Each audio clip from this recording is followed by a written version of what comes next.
কারণ আল্লাহ পাক কোরআনুল কারীমের ভিতরে বলেছেন, ইনিল হুকুমু ইল্লা লিল্লাহ, বান্দা আমি তোমাদের রব, সৃষ্টি আমার, সুতরাং আমার যদি তোমরা সৃষ্টি হয়ে থাকো তাহলে দুনিয়ার জিন্দেগিতে আমার হুকুম মেনে নেওয়া, পালন করা, আর আমি যেটা আদেশ করেছি সেটা তোমাদের মানা প্রত্যেকের জন্য ফরজ। যদি আপনি মনে করেন আল্লাহ পাক কোরআনুল কারীমের ভিতরে যারা পাপ কাজ করবে বিভিন্ন ধরনের বিধান দিয়েছে, তাইনি? যেমন কোনো ব্যক্তি যদি চুরি করে, চোরের শাস্তি কোরআনুল কারীমের ভিতরে কি আছে? হাত কাটা। কি কাটা? হাত কাটা আছে না? কিন্তু এবার আসেন, এই হাত কাটার আবার বিধান আছে। যদি অভাবে পড়ে কেউ চুরি করে সেক্ষেত্রে হাত কাটার বিধান নাই। কিন্তু কোনো ব্যক্তি যদি স্বভাবে চুরি করে, স্বভাব বোঝেন তো, বড় অফিসার বিশাল বড় পোস্টে বসে আছে, বলতিছে স্যার শুধু একটা সাইন দিবেন 10 লক্ষ টাকা পাবেন, এমন লোক বাংলাদেশে নাই? কথা বলেন না কেন? একটা সাইনের দাম 10 লাখ। তখন অফিসার চিন্তা করতেছে সাইন একটা দেই 10 লক্ষ টাকা আমি পেয়ে যাব। ওই এমন লোক আছে একটা সাইনের বিনিময়ে 10 লক্ষ টাকা ইনকাম করে। বলেন তো সেটা বৈধ পথে না অবৈধ পথে? অবৈধ না? আমি বলি যারা অবৈধ পথে দুনিয়ার জিন্দেগিতে টাকা পয়সা কামাই করছে, এই টাকা পয়সা সব কিন্তু সে ভোগ করতে দুনিয়ার জিন্দেগিতে পারবে না। এমন এমন রাঘব বোয়াল বড় বড় যে নেতাগুলো বের হচ্ছে, কয়দিন আগে বগুড়ার নামাজগড় টাকা রাখার জায়গা পায় নাই, 2 বস্তা টাকা কবরের মধ্যে রাখছে। চিন্তা করেন কত টাকার মালিক হচ্ছে। টাকা থোয়ার জায়গা পায়নি, কবরের মধ্যে থছে 2 বস্তা টাকা। সেটা আবার ছাত্ররা খোঁজ পায়া তাক বাইর করছে। শুধু টাকা টাকা। তারা যদি একটু আকল দিয়া বিবেক দিয়া চিন্তা করতো যে এই টাকাগুলো অবৈধ পথে যে ইনকাম করতেছি, হয়তো সমস্ত টাকা আমি খেয়ে শেষ করতে পারবো না, কিন্তু অবৈধ পথে যে ইনকাম আমি করলাম এটা রেখে যাব আমার সন্তানদের জন্য, আহাল পরিবারদের জন্য। কিন্তু হাসরের ময়দানে এই প্রত্যেকটা টাকার অবৈধ সম্পদের আল্লাহর কাছে জবাব দেওয়া লাগবে না? লাগবে না? অবশ্যই। এই জন্য বিশ্বনবী জনাবে মুহাম্মদুর রাসূলুল্লাহ সাল্লাল্লাহু আলাইহি সাল্লাম তিনি স্পষ্ট করে বলেছেন, আমার উম্মতেরা তোমরা শুনে রাখো, যে মানুষটার শরীর, যে মানুষটার দেহ হারাম পয়সা দিয়া তৈরি হয়, কি পয়সা? হারাম পয়সা যারা উপার্জন করে খায়, যারা হালাল হারাম বাঁচে না, বেঁচে চলে না, হারাম পয়সা দিয়ে যাদের শরীর তৈরি হয়ে যায়, ওই ব্যক্তি যত বড় নামাজি হোক, যত বড় হাজি হোক না কেন, যত বড় তাহাজ্জুদ গোজার হোক, হারাম পয়সা যদি কেউ শরীরের ভিতরে ঢোকায়, আল্লাহ রাসূল বললেন ওই ব্যক্তিকে কখনো আল্লাহ পাক জান্নাতের ভেতরে দেবে না, দেবে না, দেবে না। এবার বলেন হারাম পথে উপার্জন করা লাগবে না হালাল পথে? কি পথে? আপনারা কি বেজার আছেন আমার উপর? হালাল পথে উপার্জন করেন, হালাল পথে যতটুকু কামাই করবেন ততটুকুতেই বরকত দেবেন কে? একটা জিনিস খেয়াল করবেন, এই পৃথিবীতে কোনো নাবিরা, কোনো রাসূলেরা কোনো সম্পদ রেখে যায় নাই। সবাই ব্যয় করেছে দিনের জন্য, সবাই ব্যয় করেছে আল্লাহ পাকের দিন জমিনে প্রতিষ্ঠিত হওয়ার জন্য। আপনি আমি দুনিয়াতে চলবো, কিন্তু চলার জন্য আল্লাহ পাক বলতেছেন তোমরা দুনিয়াতে চলবা, দুনিয়াতে অসংখ্য পথ আছে, মত আছে, কিন্তু চলা লাগবে আমিরের হুকুম অনুযায়ী, নেতার হুকুম অনুযায়ী। নেতার আনুগত্য করা, নেতাকে মানা তোমাদের জন্য ফরজ। এবার আসেন আমি আপনাদের সামনে কোরআনুল কারীম থেকে আয়াত তেলাওয়াত করেছি, লাকাদ কানা লাকুম ফি রাসূলিল্লাহি উসওয়াতুন হাসানাহ। আল্লাহ পাক বলতেছেন লাকাদ, লামে তাকিদ দুনে সাগিলা, লাকাদ অবশ্যই, কানা আছে, ছিল, থাকবে, মুজাররে সেগা বর্তমানেও আছে, ভবিষ্যতেও থাকবে। লাকুম তোমাদের জন্য, ফি মানে মধ্যে, রাসূলুল্লাহ আল্লাহ রসুলের মধ্যে, উসওয়াতুন হাসানা উত্তম আদর্শ। আল্লাহ পাক বলতেছেন বান্দা রাসূল যে তোমাদের নেতা এতে কোনো সন্দেহ নাই। দুনিয়াতে কোনো মানুষকে যদি নেতা হিসাবে আপনার মানা লাগে, দুনিয়ার কোনো পাতি নেতা না, কোনো সাধারণ নেতা না। আল্লাহ পাক সরাসরি বলতেছেন যদি নেতা কাউকে মানা লাগে তাহলে তোমরা নেতা হিসাবে মেনে নাও বিশ্বনবী জনাবে মুহাম্মদুর রাসূলুল্লাহকে। আল্লাহ রাসূলকে নেতা হিসেবে মেনে নাও। এবার প্রশ্ন করতে পারেন রসুলকে যদি নেতা হিসাবে মেনে নেই তাহলে আমাদের লাভ কি? যেহেতু আল্লাহ তো বলছেন নেতা হিসাবে যদি কাউকে মানা লাগে রসুলকে মানো, তার ভিতরে তোমাদের জন্য উত্তম আদর্শ আছে। দুনিয়াতে আমরা অনেক মানুষ আছি নেতাকে অনুসরণ করি, নেতাকে মানি, কিন্তু এমন এমন নেতা আছে নামাজ কোনোদিন পড়ে না, কোনোদিন বলে না বাবা মায়ের খেদমত করবা, তাদের সঙ্গে ভালো ব্যবহার করবা, তাদের সঙ্গে খারাপ ব্যবহার করবা না। নেতা দুনিয়ার যে নেতাগুলো আছে এমন কথা কোনো নেতা বলেন না কেন? স্বাভাবিকভাবে কোনো নেতা বলে কোনোদিন?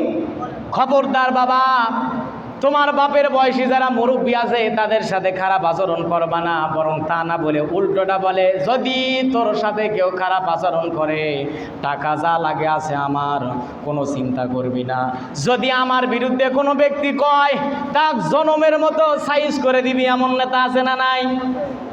বলে না? এমন কথা বলে না? নেতার পাওয়ার, নেতা পাওয়ার দেখায়, অথচ নেতা ছিলেন আমাদের নবী বিশ্ব নবী জনাবে মুহাম্মদুর রাসূলুল্লাহ সাল্লাল্লাহু আলাইহি ওয়াসাল্লাম। তিনি যখন মদিনা ইসলামী রাষ্ট্র কায়েম করলেন, তিনি বলতেছেন কিভাবে দেখেন নেতা কি রকম হওয়া লাগে। আল্লাহ রাসূল বললেন ও আমার সাহাবীরা, ও আমার স্ত্রীরা, ও আমার সাথীরা, রাতের আধারে দিনের আলোতে আমার ভিতরে তোমরা যা দেখতে পাও, আমি যা করি, আমি যেটা সমর্থন করি, আমি যেভাবে চলি, আমি যেভাবে মানুষের সঙ্গে মিশি, যেভাবে রান্নাঘরে থাকি, যেভাবে রাষ্ট্র পরিচালনা করি, দিনের আলোতে রাতের অন্ধকারে আমার মধ্যে যা দেখতে পাও তোমরা সবাই খুলে খুলে মানুষের সামনে বলে দাও। সুবহানাল্লাহ বলবেন না? তার নাম মুহাম্মদুর রাসূলুল্লাহ সাল্লাল্লাহু আলাইহি ওয়াসাল্লাম। এখন আসেন কেন অনুসরণ করবেন? আল্লাহ রাব্বুল আলামিন সূরাতুল বনী ইসরাঈলের ভিতরে তিনি বলতেছেন ইয়াউমা নাদউ কুল্লা উনাসিম বিইমামিহিম। বান্দা কেন নেতার অনুসরণ করবা? কেন নেতাকে মানবা? কেন আমি আল্লাহ পাকের দল করবাম? তাহলে তোমাদের লাভ কি আছে জানতে চাও? আল্লাহ পাক বললেন বান্দা জেনে নাও ইয়াউমা নাদউ কুল্লু উনাসিম বিইমামিহিম। আমি আল্লাহ পাক হাসরের ময়দানে যখন তোমাদেরকে ডাকবো, কাদেরকে? আমাদেরকে। কাদেরকে বলেন?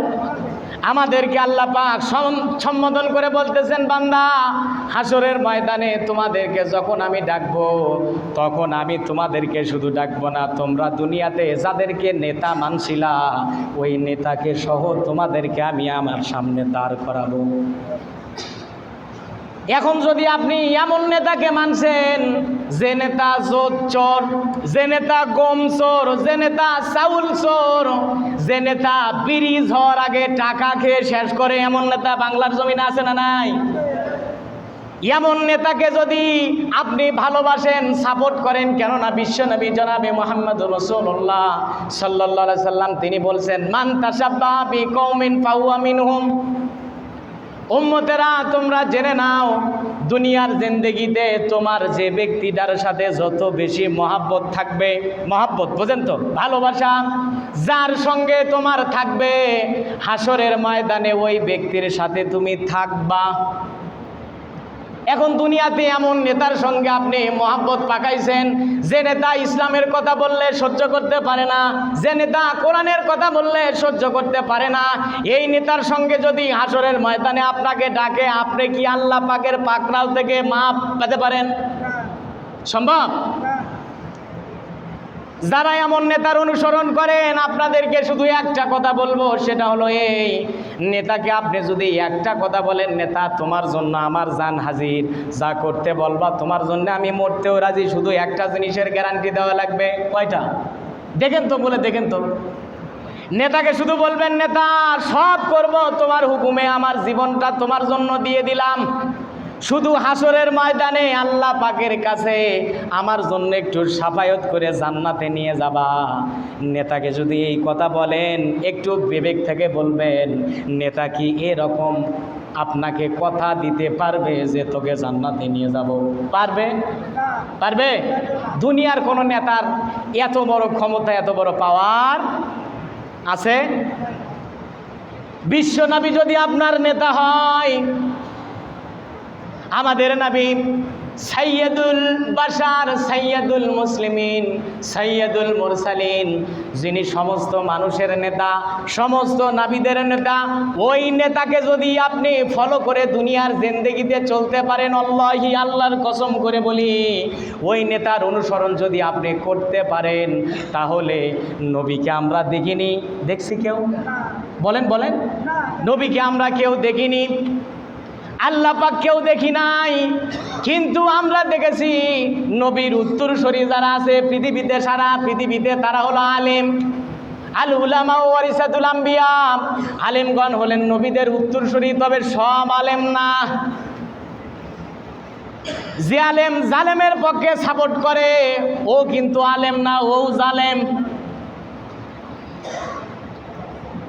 নবী এখন বেঁচে নাই, কিন্তু আলেমের আছে। এই বাংলাদেশে অনেক অনেক আলেম আছে যারা আল্লাহর দ্বীনকে জমিনে প্রতিষ্ঠিত করার জন্য নিরলসভাবে কাজ করে যাচ্ছে। এমন আলেম বাংলাদেশের জমিনে আছে না নাই? সবাই বলেন। এমন আলেম আছে, এমন লোক আছে যারা যদি তাদেরকে জিজ্ঞাসা করা হয় যে আপনারা কিসের দাওয়াত দেন, তারা এক কথাই বলবে, আমরা দাওয়াত দেই কোরআনের, আর আমরা এতটুকুই চেষ্টা করি যে এই জমিনটা আল্লাহ পাকের, সুতরাং জমিন চলবে কোরআন দিয়া, কার হুকুমে? তাহলে ওই লোকগুলোকে সাপোর্ট করার দরকার আপনার আমার আছে না নাই? যদি অন্তত নাও পারেন, একটু সাপোর্ট করবেন অন্তর থেকে, যদি এটা করতে পারেন। আর মানুষগুলো যদি নেককার হয়, হাসরের ময়দানে নবী আপনাকে দেখেনি, আপনিও নবীকে দেখেননি, অথচ নবী হাসরের ময়দানে অবশ্যই আপনাকে বলবেন, উম্মত আয় আমার কাছে আয়, দুনিয়াতে আমার হুকুম অনুযায়ী চলেছিলি, আজকে তোকে সুপারিশ করে দিয়ে আমি আল্লাহ পাকের জান্নাতে দেব। বিশ্বনবী সুপারিশ করতে পারবেন না? আমাদের জন্য আরো একটা সুখবর আছে, সেটা কি জানেন? আল্লাহ রাসূল বললেন, এই পৃথিবীতে যত পয়গম্বর তার উম্মতেরা দুনিয়াতে এসেছে, আদম আলাইহিস সালাম আছে না চলে গেছে? বলেন। তার উম্মতেরাও, নূহ আলাইহিস সালাম ছিল, এখন আর নাই, তার উম্মতেরাও কিন্তু নাই, আছে। কিন্তু আমরা এমন এক নবীর উম্মত, বিশ্বনবী জনাবে মুহাম্মদুর রাসূলুল্লাহ সাল্লাল্লাহু আলাইহি সাল্লাম, তিনি বলেছেন, আমার উম্মতেরা তোমাদের জন্য একটা সুখবর, খোশ খবর, কোন সুবহানাল্লাহ। আল্লাহ পাক আদমকে আগে তৈরি করেছে, তার উম্মতদেরকে তোমাদের আগে তৈরি করেছে, তোমরা তাকে দেখো নাই, তার উম্মতদেরকেও দেখো নাই, কিন্তু আল্লাহ পাক তোমাদের জন্য এমন একটা খুশির খবর জানাই দিয়েছে, সেটা হলো এই। আল্লাহ রাসূল বলেন, আদম থেকে শুরু করে ঈসা আলাইহিস সালাম পর্যন্ত, গত জুমায় আমি বলেছিলাম জান্নাতি লোকদের কাতার হবে কতটা, আপনাদের মনে নাই কারণ? না, 80 টাকা হবে, 120 কাতার। কত কাতার? 120 কাতার। তার ভিতরে আমাদের কাতার হবে 80টা। কত? এটা আমাদের জন্য খুশির সংবাদ না দুঃসংবাদ? আপনি চিন্তা করছেন, হজরতে আদম থেকে শুরু করে ঈসা আলাইহিস সালাম পর্যন্ত কতগুলো নবী, তাদের কাতার হবে মাত্র 40টা। কয়টা? কয়টা? তাহলে শুধু তাদের 40টা, আর আমাদের নবীর উম্মত, আমাদের কাতার হবে 100, আমাদের কাতার হবে 80টা। কয়টা? তাহলে এটা আমাদের জন্য খুশির সংবাদ না দুঃসংবাদ? আলহামদুলিল্লাহ করবেন না? আর জান্নাত কাদের জন্য আল্লাহ তৈরি করেছে? জান্নাত কাদের জন্য? আমাদের জন্য আল্লাহ পাক জান্নাত তৈরি করেছেন। আল্লাহ রাসূল বললেন, আদমের উম্মতেরা, আদম থেকে শুরু করে ঈসা আলাইহিস সালাম পর্যন্ত যত নবীরা তার উম্মতেরাই দুনিয়ার জিন্দেগিতে এসেছিল। তোমরা ভালো করে জেনে নাও, যখন আল্লাহ পাক জান্নাতি মানুষদেরকে হুকুম করবেন এখন জান্নাতে ঢোকো, সর্বপ্রথম আল্লাহ পাক আমাকে জান্নাতে ঢুকাবে। সুবহানাল্লাহ। আমাদের নবী সর্বপ্রথম জান্নাতে ঢুকবেন, এরপরে আল্লাহ পাক হুকুম দিবেন, ও নবী আপনি বেছে বেছে আপনার যতগুলো উম্মত আছে সমস্ত উম্মতকে আগে জান্নাতে ঢুকান, তারপর অন্য নবীর উম্মতেরা জান্নাতে ঢুকবে। বোঝেননি? তাহলে সুবহানাল্লাহ আগে বলেননি। আল্লাহ রাসূল বললেন সর্বপ্রথমে আমার উম্মতেরা আগে জান্নাতে ঢুকবে, তারপর অন্য নবীর উম্মতেরা। তাহলে এটা আমাদের কি কম পাওয়া? পাওয়া কি কম? সেই আল্লাহ পাক বলতেছেন নবীকে মানো, তিনি তোমাদের নেতা। ওই নেতাকে যদি মানতে পারো, নবী আদর্শের দিক দিয়ে বলেন কোন দিক দিয়ে আল্লাহ রাসূলের ভুল ধরবেন, জীবনে কিয়ামত পর্যন্ত কোনো মানুষ যদি গবেষণা করে নবীর জীবনের ভুল ধরার জন্য, কি মনে করেন 63 বছরের জিন্দেগিতে তিনি দুনিয়াতে বেঁচেছিলেন, যিনি জীবনে একটা সময়ের জন্য মিথ্যা কথা বলেননি? এরা কি খুব সাধারণ কথা? খুব সাধারণ কথা না? 63 বছর জিন্দেগিতে তিনি দুনিয়ায় বেঁচেছিলেন, একটা মুহূর্তের জন্য যিনি মিথ্যা কথা বলেননি তিনি হলেন বিশ্বনবী জনাবে মুহাম্মদ রাসূলুল্লাহ সাল্লাল্লাহু আলাইহি সাল্লাম। এটা কি সাধারণ মানুষ মনে করছেন? যিনি কোনোদিন বিনা কারণে অন্যায়ভাবে কোনো মানুষের গায়ে হাত তোলেনি, যিনি অপরের সম্পদ আত্মসাৎ করেননি, যিনি 10 টাকার চাল 20 টাকাতে বিক্রি করেননি, যিনি কোটি কোটি টাকা কোনোদিন আত্মসাৎ করেন নাই। বাংলাদেশে কত রাঘব বল এখন বের হচ্ছে। ঢাকায় একজন ছিল, নারায়ণগঞ্জের নাম হলো হাজী সেলিম। কিসের হাজী সেলিম? শয়তান সেলিম। এক সময়ে পানের ব্যবসা করত, পান বেচত, পান, নাম দিয়েছে হাজী সেলিম। কয়েকদিন আগে ধরা পড়ছে। এখন এমন এমন কথা বের হচ্ছে, সে নাম দিয়েছে হাজী সেলিম। ওই শয়তানের বাচ্চা প্রত্যেক রাতে মেয়ে ছাড়া, মেয়ে মানুষ নর্তকী ছাড়া ঘুমাতো না। তাকে আবার অনেক মানুষ সাপোর্টও করত। এ যদি নেতা হয় আর একে যদি আল্লাহ হাসরের ময়দানে ডাকে, আর এর যে কর্মীগুলো আছে এই কর্মীদেরকে যদি ওর সাথে ডাকে, বলেন তো আল্লাহ জান্নাত দেবে? বলেন না, বলেন দেবে? আরো কত কত রাঘব বল। বাংলাদেশে একজন ছিল নারায়ণগঞ্জের, আর একজন শামীম ওসমান। ডায়লগ একটা দিত, কি হবে? কি হবে? আছে আছে। এখন ফেসবুকে লাইভে এসে ক্ষমা চায়, বলতেছে আমি এখন আল্লাহ রাসূলের রওজায়, শয়তান তুই রওজা। আমার মনে হয় ছোট্ট জ্ঞান দিয়া শয়তানকে যখন ওরা পাথর মারে, শয়তান তখন মনে মনে আফসোস করে আর বলে, হাই রে জাতে ভাই হয় তুই আমাকে পাথর মারে বেড়াচ্ছ, তোর সাহস তো কম লয়। শয়তানও আফসোস করে। আমরা তো মনে করি যে সূরা বাকারার যে আয়াতুল কুরসি আছে, স্বাভাবিকভাবে শয়তান হলো দুই প্রকার, একটা হলো জিন শয়তান আর একটা হলো মানুষ শয়তান। আমার মনে হয় হাদিস অনুযায়ী কোনো ব্যক্তি যদি জিন শয়তানকে দূর করতে চায় আয়াতুল কুরসি পড়ে ফু দিলে চলে যাবে। আর মানুষ শয়তান যেগুলো পুরো কোরআন পড়ে ফু দিলেও মানুষ শয়তান দূর হবে না। হবে? তাহলে এমন নেতার অনুসরণ আমরা করতে, মানুষ শয়তান যেগুলো সেগুলোর অনুসরণ আমরা করতে চাই না। আমরা অনুসরণ করতে চাই আইডল হিসাবে। যদি কাউকে মানতে চান, অনেক মানুষ কয় শাহরুখ খান আমার ফ্যান, সালমান খান ফ্যান, বাংলাদেশের সুপারস্টার শাকিব খান আমার ফ্যান। ওরে বাবা, তোরা যে ফ্যান করতেছো, আইডল মনে করতেছো শাহরুখ খান, সালমান খান, এগুলো তো টাটকা মুশরিক। নামেও যদি মুসলমান হয়, শুধু আগা কাটায়, এজন্য নামে মুসলমান ব্যবহার করে। আর ওরা ভারতে যা করে, মূর্তির সামনে গিয়া কোনো মুসলমানের বাচ্চা যদি হাত এভাবে করে নম নম বলে, ইমান থাকবে? থাকবে? বাংলাদেশে অনেক নামধারী নেতা মোশরেক আছে যারা হিন্দুদের মূর্তির কাছে গিয়া এভাবে হাত জোর করে মূর্তির কাছে থেকে সাহায্য চায়, মা ও মা, কি বাবা বাংলাদেশটাকে মৌলবাদীর থেকে উৎখাত করো। বাংলাদেশ এমন একটা দেশ, আরে তোরা কেমনে মৌলবাদীর থেকে উৎখাত করবি? মৌলবাদী আমরা হলাম আসল, আমাদের সাধারণ কোনো, আমরা মৌলবাদ সাধারণ কোনো শব্দ নয়, এটা হলো অসাধারণ একটা শব্দ। এই পৃথিবীতে মৌলবাদীদের কাম শুধু একটাই মিশন, আল্লাহর জমিনে আল্লাহর দিন কায়েম হবে, আল্লাহ পাকের কোরআন দিয়ে রাষ্ট্র চলবে, এছাড়া অন্য কোনো স্বার্থ তাদের নাই।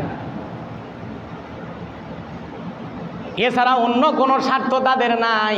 বাংলার জমিনে এমন একটা যদি সময় আসে, যদি কেউ উদ্যোগ নেয়, কোনো দল উদ্যোগ নেয় জমিনে কোরআনের শাসন কায়েম করার জন্য, আপনারা সাপোর্ট করবেন না? করবেন না? সবাই করবেন? আমাকে ওয়াদা দেন, সবাই করবেন তো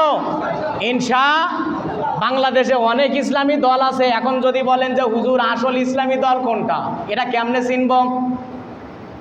আছে না? শর্ম নাই? কোরআনের কথা বলে, রাসূলের কথা বলে, জামাত ইসলাম বলে, হেফাজত ইসলাম বলে না? বলে কি না? এখন আসল ইসলামী দল কোনটা এটা কেমনে বুঝবো? ইমাম ইবনে তাইমিয়া রহমাতুল্লাহ আলাইহি এজন্য একটা কথা বলেছেন, তাকে একবার এক লোক জিজ্ঞেস করলো যে হুজুর, পৃথিবীতে অনেক ইসলামী দল থাকবে, আসল হক ইসলামী দল কোনটা, এখানে আমি কেমনে বুঝে নেব? ইমাম ইবনে তাইমিয়া রহমাতুল্লাহ আলাইহি তিনি তখন এক বাক্যে বলেছিলেন, তোমরা দেখে নেবা যেই দেশে জালেমদের জুলুম যেই দলের ওপর বেশি, জালেমদের জুলুম যেই দলের ওপর বেশি, সেই দলটা সঠিক এবং একমাত্র ইসলামের হক দল, তারা হকের ওপর প্রতিষ্ঠিত আছে। কেননা সাধারণ মানুষ যদি হক চিনতে ভুল করে, যারা জালেম তারা কখনো হক চিনতে ভুল করে না। এবার আপনি বাংলাদেশে মিলিয়ে নেন, বাংলাদেশে অনেক ইসলামী দল আছে, এমন এমন দল আছে, এই যে ফেরাউনের দ্বিতীয় বাংলার ফেরাউন চলে গেল, এক নাম্বার তো ছিল ফেরাউন, বাংলার ফেরাউন যিনি, এনাকে জান্নাতের সার্টিফিকেট দিয়েছিল এক হুজুর। আপনারা কি সেটা শুনছিলেন? বলছিল মাননীয় প্রধানমন্ত্রী আপনি জান্নাতি, মানে নিজ থেকে কয়টা টাকা পাচ্ছে আর ফতোয়া দিয়ে দিল আপনি জান্নাতি। জান্নাত কি তোর বাপের? ফতোয়া দেয় যে মাননীয় প্রধানমন্ত্রী আপনি জান্নাতি। আরে বাপ রে বাপ, কি ফতোয়া! আবার এক হুজুর বলতেছে বাংলাদেশে 10 জন যদি জান্নাতি মহিলা থাকে তার ভিতরে ওই ফেরাউন একজন। বাপ রে, হুজুরের ফতোয়া, এগুলো আলেম না জালেম? এরাও মানুষকে হকের কথা বলে, এদের কি অনুসরণ করবেন না করবেন না? কখনো এদেরকে অনুসরণ করা যাবে? বাংলাদেশে হক দল আপনি এখন বুঝে নেন কোন দলের ওপর জালেমেরা বেশি জুলুম করেছিল, অথচ তারা দিনের ওপর অটুট আছে, থাকবে। বাংলাদেশ যতদিন পর্যন্ত থাকবে, বাংলাদেশে বাংলাদেশ জামাতে ইসলামী এই দলটা ততদিন পর্যন্ত থাকবে ইনশাআল্লাহ। রাগ করলেন? রাগ করলেন? ইসলাম প্রতিষ্ঠা করলে কি লাভ হয়? আল্লাহর দিন জমিনে প্রতিষ্ঠা করলে কি লাভ হয়? কোরআনের আইন চালু করলে কি লাভ হয়? হযরত ওমরের জীবনী থেকে ছোট্ট একটা কথা বলবো আমি, শুনবেন?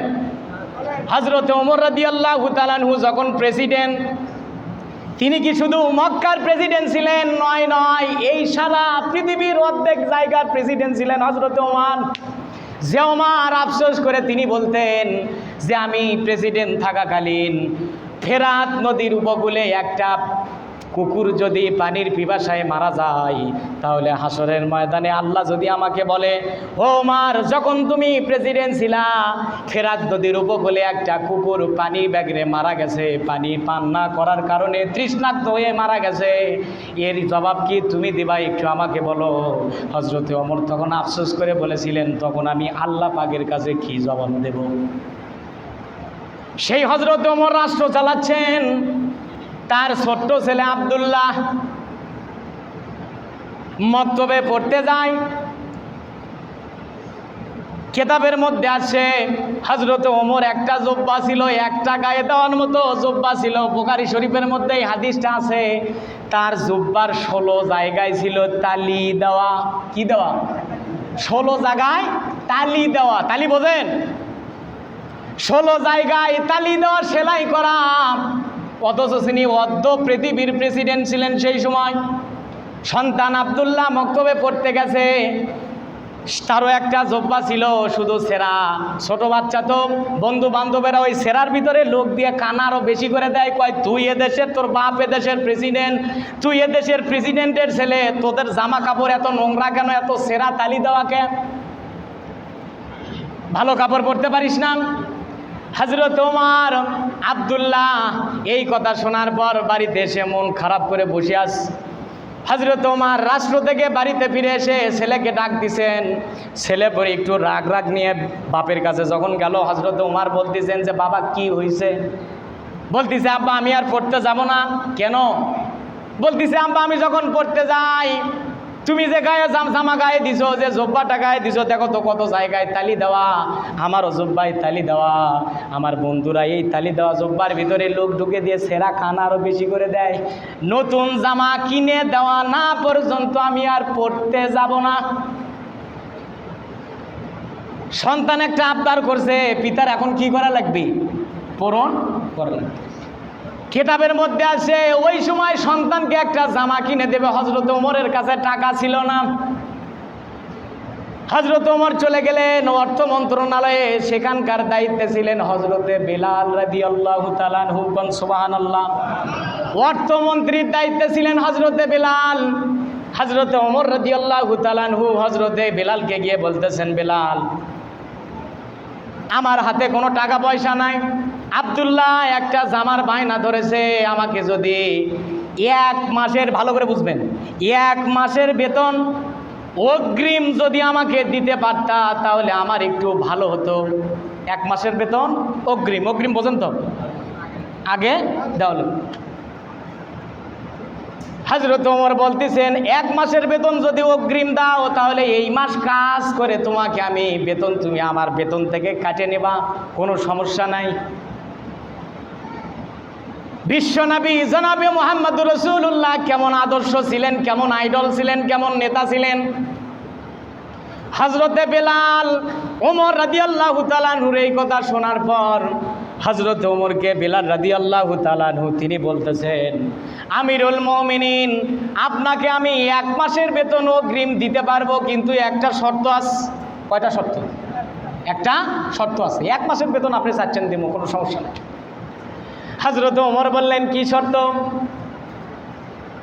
এবার হযরতে বেলাল রাদিয়াল্লাহু তাআলা আনহু তিনি বলতেছেন, আমিরুল মুমিনিন 1 মাসের বেতন আমার কাছ থেকে আপনি অগ্রিম চাচ্ছেন, আমি দেব। শর্তটা হলো এই 1 মাস যে আপনি বেঁচে থাকবেন, কথাটা বুঝবেন, এই 1 মাস যে আপনি বেঁচে থাকবেন এর গ্যারান্টি যদি আপনি আমাকে দিতে পারেন তাহলে 1 মাসের বেতন আমি আপনাকে অগ্রিম দিতে পারবো। যদি গ্যারান্টি না দিতে পারেন চাকরি ছেড়ে দেব, কিন্তু রাষ্ট্রীয় কোষাগার থেকে 1 পয়সা আপনাকে দিতে পারবো না। বুঝিছেন হযরত ওমরের পাওয়ার কত? অর্ধ পৃথিবীর প্রেসিডেন্ট, তিনি তাকে বলতেছে হযরতে বেলাল যে 1 মাস বাঁচিয়ে থাকবেন, এই গ্যারান্টি যদি দিবার পারেন তাহলে আমি 1 মাসের বেতন অগ্রিম দেব, তাছাড়া যদি গ্যারান্টি দিতে না পারেন চাকরি ছেড়ে দেবো, 1টা পয়সা আপনাকে দিতে পারবো না। সামান্য একজন অর্থমন্ত্রী হযরতে বেলাল, কি বা দাম তার? হযরতে ওমর প্রেসিডেন্ট, তাকে এই রকম করে বলতেছে। হযরতে ওমর তখন বেলালকে বলতেছে, আয় আমার কাছে আয়। মারবি নাকি? হযরতে ওমর বলতেছেন তখন, আয় আমার কাছে আয়। হযরতে বেলাল আসলেন।